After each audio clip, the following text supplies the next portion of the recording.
C'est des premiers points qui c'est simplement les bails, ok, et ni plus qu'il y a des incohérences, sont véritables escroqueries.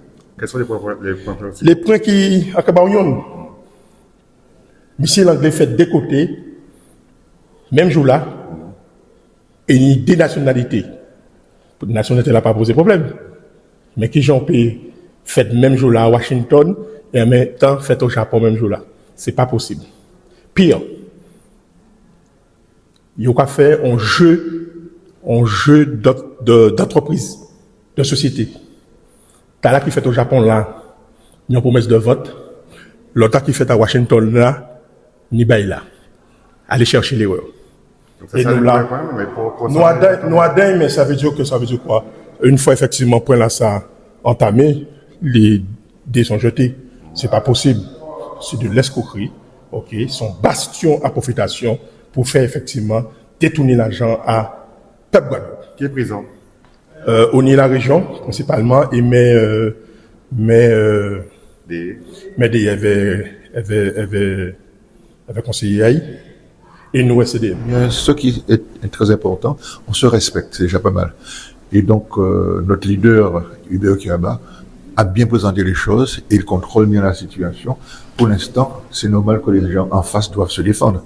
Mais je ne pense pas qu'ils vont résister longtemps. Est-ce qu'ils vont trouver une issue, une solution? Il faut qu'on trouve une issue. Toujours est-il qu'à travers toute discussion là, toutes les précarités qu'a dit, notamment Achala pendant 2 fois, nous prouver par les documents.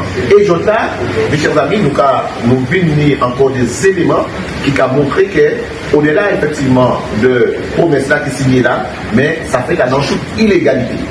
D'accord, promesse là. Donc promesse là fait, en même temps, on va à la construction qui fait. Et je donne une délibération là, délibération à la région, comment dire, conseil là, eh bien, nous voulons véritablement que maintenant, coup de crayon à M. Rivel à dans ça. Donc, pas tenir, et nous bien dit que pas tenir en délibération le travail pour voir, eh bien, de faire en promesse. Donc, nous actons ça et nous effectivement en train de porter manœuvre pour que la région, quand il a là, M. Chalis, eh bien, qu'il dépose plainte et qu'il fait ça, il vient faire. Aujourd'hui, il nous demande de lui permettre d'avoir un avis d'expert à travers tout ce que nous avons fait. Jordan nous sortit effectivement dans la salle de la région. Ce qui est important, c'est que moi, les là, c'est ça nous commandé. Moi, les là, ici, le président est là. Et on a effectivement pu discuter ouvertement de ce qui se passe à Port-Royal. Alors, ce que nous avons l'impression, c'est que les gens n'étaient pas au fait. Ils avaient un certain nombre d'informations qui n'étaient pas suffisantes. Je vais mettre au grand jour le bilan que la région Guadeloupe a pu faire sur Port-Royal. Aujourd'hui, il y a effectivement des passages qu'ils ont ratés, des choses qu'ils n'avaient pas. Et aujourd'hui, lorsqu'ils nous ont effectivement dit qu'il y a eu une seule vente, pas de vente, nous avons dû mettre à profit, à leur connaissance, les documents que nous avions pour qu'ils puissent se rendre compte qu'il n'y a même pas eu 2 ventes, mais qu'il y en a 3.